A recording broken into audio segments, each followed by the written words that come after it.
So I've been scammed, and I want to share my story with you guys because as I go through my journey of creating this company and this vision of creating a platform for anyone around the world to start their business and have the same avenues as the Chinese locals to source goods from, you will run into problems doing this. For any kind of business too, you will run into problems. It's not all rainbows and unicorns. And so I recently came upon the dark side of business where I've been scammed, even though I thought I had all my ducks in a row. And it was quite a significant amount of money. It put my business back a few months. Now, how it started is that this customer reached out to me using my WeChat services because I allow people, or I help them at least get a WeChat account legally so that they can contact local suppliers and negotiate better pricing with people in China freely. Because if any one of you know, to contact suppliers in China, WeChat is like the central platform used in all of China versus like the ones you may be used to, WhatsApp, Line, Telegram, whatever. Well, this customer, they went through and legitimately purchased my WeChat services, and I got them a WeChat account. That's how this all started. And they wanted help paying a supplier for digital products, for like a digital product that they wanted. And what they did is I initially controlled the transaction. In the beginning, I'm like, okay, you tell me exactly what you need and exactly how to pay the supplier, and I will put that on PayPal because PayPal has seller protection, buyer protection. And so I invoiced them the amount they needed to be sourced. And it was actually really good for the first 2 or 3 transactions. It was going as planned. And there was nothing going on. They confirmed the order. I had proof of the order exactly as it was annotated in the invoice. And this is how they get you. They do it a few times to build your trust. It's like, oh, can we try another avenue? And because they've done a few with me already successfully, I'm like, okay, sure, what avenue are you thinking about? And it was another provider, not PayPal, but it was a part of PayPal. I think it's called Zoom, where they can send money to your bank account directly. And my idiot self didn't wait until the funds hit my bank account. So I got the alerts and everything that they sent the money, but with Zoom, you can actually withdraw the request like immediately. And the person may not even be notified because it's supposed to be bank-to-bank transfer, not used for business like PayPal. And so this guy was rushing me, saying he needed the money. I already paid the money. Look at the receipt. And I eventually ended up paying the money. Turns out that as soon as he received the goods for this last time, the one where he was able to use a different platform that we've been using before that was working smoothly, he ghosted me. Of course, he said I got the goods and everything, but after that, I was ghosted. And when I went to check my PayPal account, it was at a negative balance because this guy, and this is something I learned just by using the platform, I guess you have until like 3 weeks or a month to, or maybe even longer, to repeal any kind of transaction you've already accepted and agreed upon. He said he didn't receive the goods. So all the transactions we did on PayPal gave me a negative balance. And I'm like, whoa, what is going on here? Because that would really put my business behind if PayPal wasn't on my side, even if everything was documented. So this put me in a lot of debt and a lot of worry. And I had to brainstorm how I'm going to overcome this. So the first case was I was going to file a report with PayPal. I would dispute it and see what the results are. This is when I started to realize that a lot of the PayPal is automated and maybe not looked over thoroughly by a human being, but instead by a robot or an algorithm. And I kind of had a rude awakening because I spent like 4 or 5 hours writing a report about every single detail about the transaction and how I've been part of a scam and a fraud. And I had evidence providing it. But even with the evidence I inputted, they still weren't in my favor.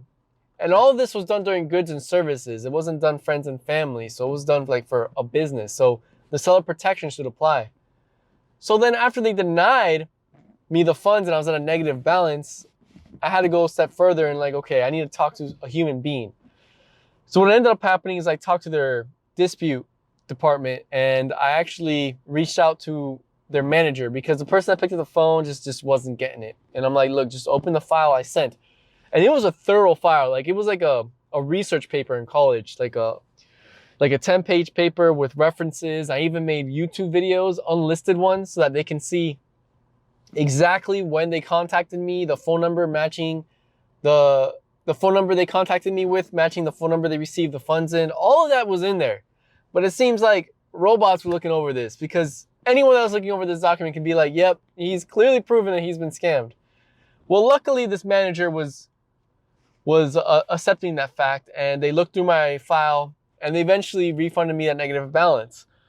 But that last transaction, it's still going under investigation. So that's why I want to share with you guys, if you do have problems and you use Chinese platforms like 168, Taobao, anything in China that you can buy goods from through e-commerce or online on your cell phone, you can actually call a phone number called 12315. At least that's what it is in Guangzhou. I think that's normal throughout China, but maybe it might just apply to the Guangdong, Guangzhou area. And you can file a claim there, because there are a lot of these scams that happen in Alipay and WeChat Pay as well. And then the investigation is still ongoing. I'll see where it is, but I've kind of taken this as a loss on my end, just as a business lesson. I guess an expensive business lesson.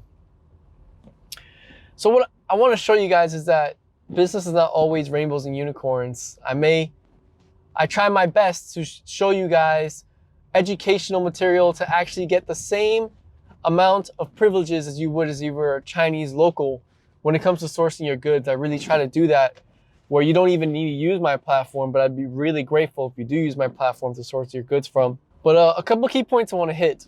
When you're first trying out a supplier, because this may not only be, in my case, like I'm pretty sure some people in China may do this with you. If they're a supplier, they gain your trust, and then after they gain your trust, bam, that's when they attack you. Is to keep the transactions on official platforms like 168, PayPal with their goods and services, whatever makes you comfortable and has buyer and seller protection. Because as soon as you send the money on Alipay, it's pretty much gone. There's a channel you can report to Alipay to try and take it back. And I mean, as I'm learning, there may be more channels in the future where you can offer like a 24-hour grace period, because they have that on WeChat. But for Alipay, they don't have that yet, where you can send the money, right? You send it, but the person doesn't get it until 24 hours after. So if you find out between that period that they're scamming you, just cut it off.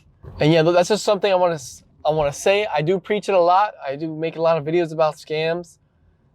It can happen to everyone. It even happened to me. And I admit it, I fell for it.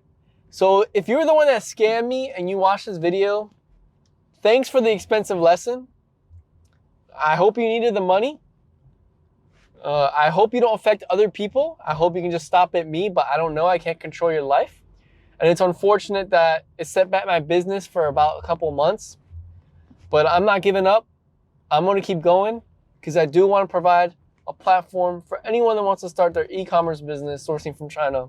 I just ask that you guys be patient as I recover from this, because at this point, I'm monetarily recovered, but I'm still dealing with the emotional side. But I think you'll be all right. You know, you got to overcome these things in business. Sometimes it doesn't always go your way, and you just got to find ways to overcome them and become stronger. Because of this incident, now my procedures are a lot more strict, and I have more steps in place to protect myself. Because I know myself, I'm an honest business person. For anything I promote or anything I sell on my platform, if I can't get it to you, you're getting a refund. Or if like the supplier has an error sending you the wrong products, I fight for a refund, or at least for them to send you a new product. And it's just something you just gotta deal with. So I hope none of you experience this in your lifetime. This is kind of a different kind of video. I just want to share my experience with you guys, because it's been rough, and I hope you guys learn from my mistakes. And if you're having an e-commerce business, start correctly. Make sure your transactions are all vetted and you have a proper payment processor or something that can protect you, whether you're a seller or a buyer. Best of luck. Thanks for listening. And I hope I don't have to make these kinds of videos again. But if you like these kinds of videos, also let me know. I am open and willing to try new things. Let's make sourcing easy, guys. See you next time.